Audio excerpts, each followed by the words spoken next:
Hello friends, સ્વાગત છે તમારા બધાનું મારા રસોડામાં. તો આજે હું તમારા માટે લઈને આવી છું ઉનાળા સ્પેશિયલ એવો મિલ્કશેકની રેસીપી. આજે હું બનાવીશ સાકરટેટીમાંથી મિલ્કશેક. ફટાફટ 2 મિનિટની અંદર બનીને તૈયાર થઈ જાય છે અને ખૂબ જ સરસ ટેસ્ટી બને છે. આ રીતના તમે મિલ્કશેક બનાવશો તો નાના બાળકોથી લઈ અને મોટા વડીલો સુધી બધાને પસંદ આવશે અને ફટાફટ બની જાય એવું મિલ્કશેક એકદમ સરસ ટેસ્ટી બનીને તૈયાર થશે. તો ચાલો મારી રેસીપી હું તમારી સાથે શેર કરીશ, પરંતુ તેની પહેલાં મારી ચેનલ રીનાની રસોઈને હજી સુધીમાં સબસ્ક્રાઈબ ના કરી હોય તો જરૂરથી સબસ્ક્રાઈબ કરી લેજો. તો ચાલો રેસીપી બનાવવું આપણે સ્ટાર્ટ કરશું. તો સાકરટેટીનું શરબત બનાવવા માટે આપણે 1 નંગ સાકરટેટી લઈ લેવાની છે.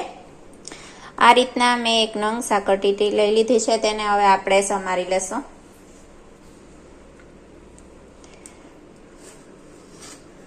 અત્યારે ઉનાળાની ગરમીમાં આ રીતના કોઈ પણ તમે જ્યુસ કે શરબત કે આ રીતના ફ્રૂટનું બનાવીને પીવો તો ખૂબ જ ગરમીમાં રાહત રહે છે અને પીવાની પણ મજા આવશે.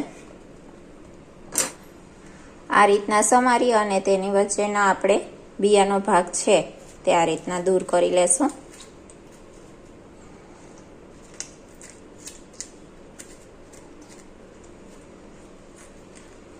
આ રીતના બિયાનો ભાગ છે તે અલગ કરી લેવાનો છે. હવે આપણે તેની છાલ ઉતારી લેવાની છે. આ રીતના આપણે છાલ ઉતારી લેશું. છાલનો ભાગ આ રીતના આપણે બધો જ દૂર કરી લેશું.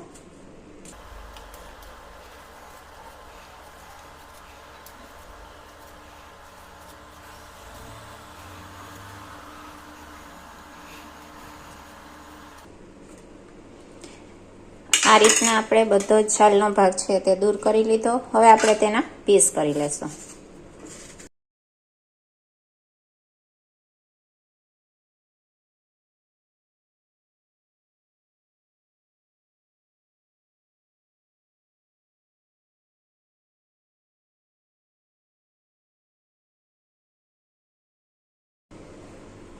આ રીતના આપણે અડધી સાકરટેટી છે તે સમારી લીધી છે. આપણે અડધી સાકરટેટીમાંથી એકદમ સરસ મજાનું મિલ્કશેક બનાવીને તૈયાર કરવાનું છે.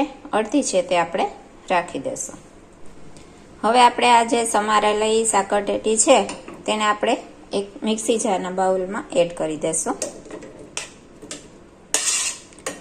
બધા પીસ છે તે મિક્સી જારમાં એડ કરી દેવાના.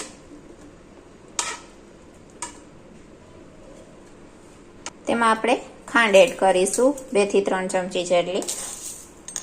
મીઠાશ તો હોય જ છે, જો તમારે ખાંડ ન નાખવી હોય તો પણ ઓપ્શનલ છે. તો અત્યારે મેં 3 ચમચી જેટલી ખાંડ લીધી છે. આ રીતના એક નાનો વાટકા જેટલું દૂધ લેશું.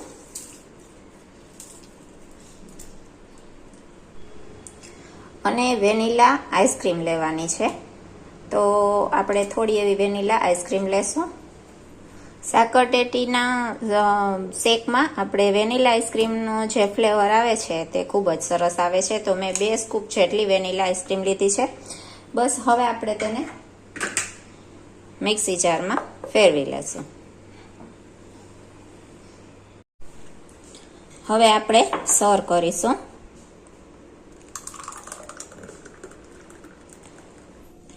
હવે આપણે તેમાં થોડી એવી આઈસ્ક્રીમ પણ એડ કરીશું ઉપરથી.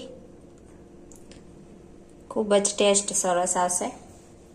આ રીતના મેં આમાં વેનીલા આઈસ્ક્રીમનો ઉપયોગ કર્યો છે. તમારે કેસર પિસ્તા છે અથવા તો કોઈ પણ બીજી ફ્લેવર તમે એડ કરી શકો છો. સાકરટેટીના પીસથી ગાર્નિશ કરીશું અને થોડા કાજુ બદામ અને પિસ્તાની કતરણ એડ કરીશું અને સર્વ કરીશું.